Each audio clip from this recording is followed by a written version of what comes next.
Hi Talia, hope your trip is going well. This is your video lesson for today. As usual, if you have any questions at the end or want me to clarify any points, just feel free to shoot a message over and I'll do my best to answer. All right, so three things I want to talk about. Let's go down the list. First thing are country chords. These are chords that pop up all the time in country music.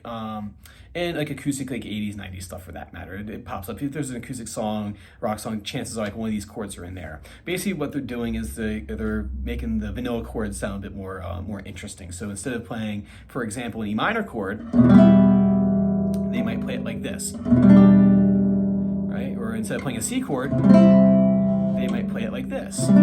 It's not all the time, as we'll see later on in the lesson.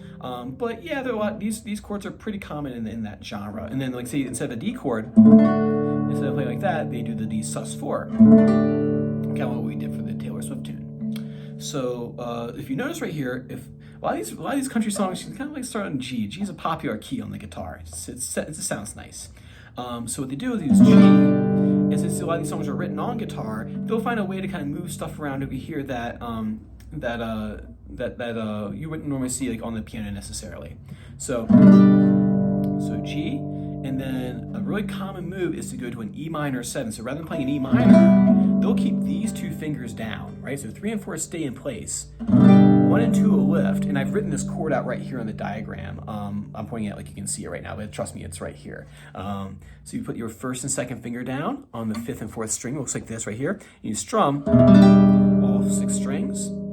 And then, if you go back to that G chord as a home base, right, all you do for the next one, for a C add 9, rather than playing a C chord like this, you can do this. You take these 2 fingers up here and you move them down each one string. I think we even saw that in the in 22, but just to show you how it works. And then D sus4 is definitely the song. So what you should practice then is going from G, E minor 7, C add 9, and D sus4.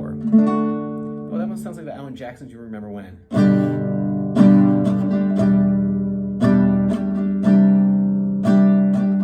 Yeah, that's Alan Jackson's Remember When. There's a key change in there, so it makes it a little trickier, but then you go up to A. They go a step up to A. But,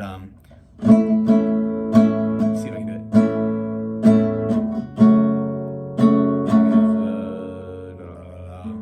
Yeah, there it is. Anyway, that's a big aside.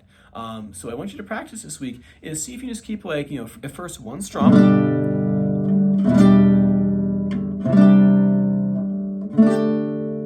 Right. And then if you feel comfortable after that getting from one chord to the next, you can put a little strum in there, a little bit of rhythm. So like down, down, down, down, up, down, down, down, down, up, down, down, down, up. So nice and easy where you can practice the change.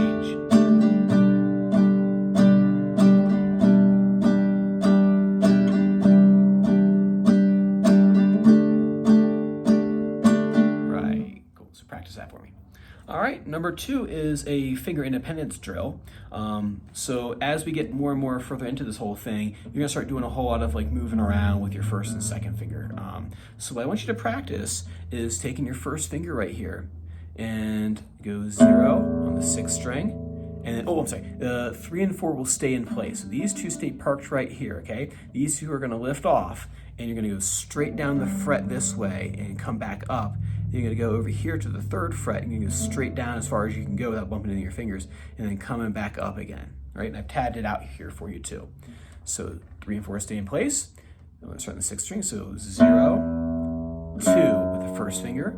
Next string down, 0, 2 with the first finger. I'm on the 2nd fret, by the way. 0, 2, 2nd fret, first finger.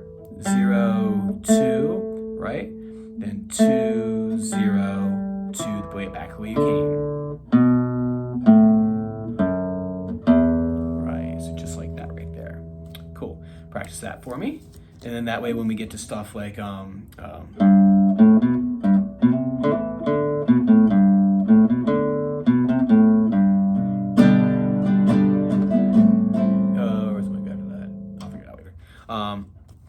that way your fingers will move and not be bothered by like, oh my God, this is the first time I've ever moved my fingers around like this.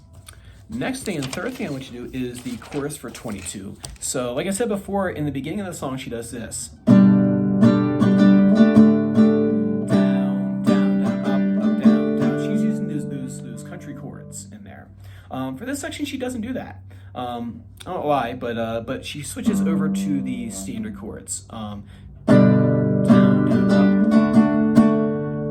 Same strum pattern as before, same kind of pattern as before. I just wrote the repeats in there, so just save my hand from writing all those arrows.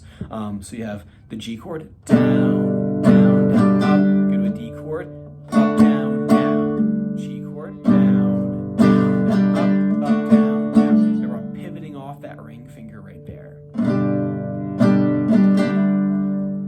Stays put because it's a common finger between the two chords. And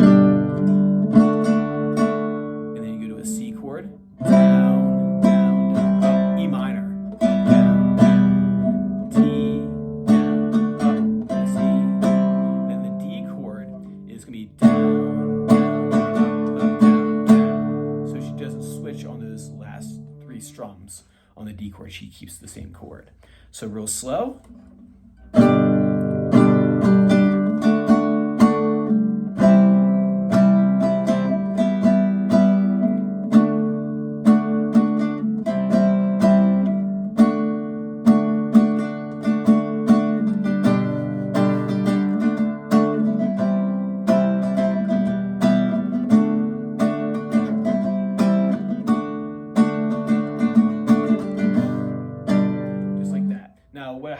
How I would practice that is I would take each of the little cells there. So I would do like G,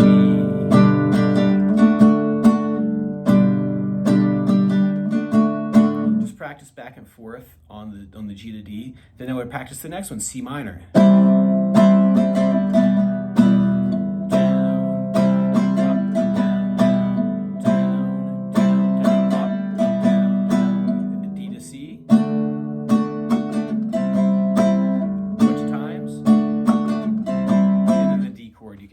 That by yourself if you want. All right, cool. So I want you to work on those three things, and then we'll work more on the chorus of 22. So just kind of get under your fingers this week, and then we'll work about cleaning up the rhythm and your strumming and all that other stuff. So awesome. As I said before, if you have any questions, shoot them over to me. If not, I will see you same time next week. Take care.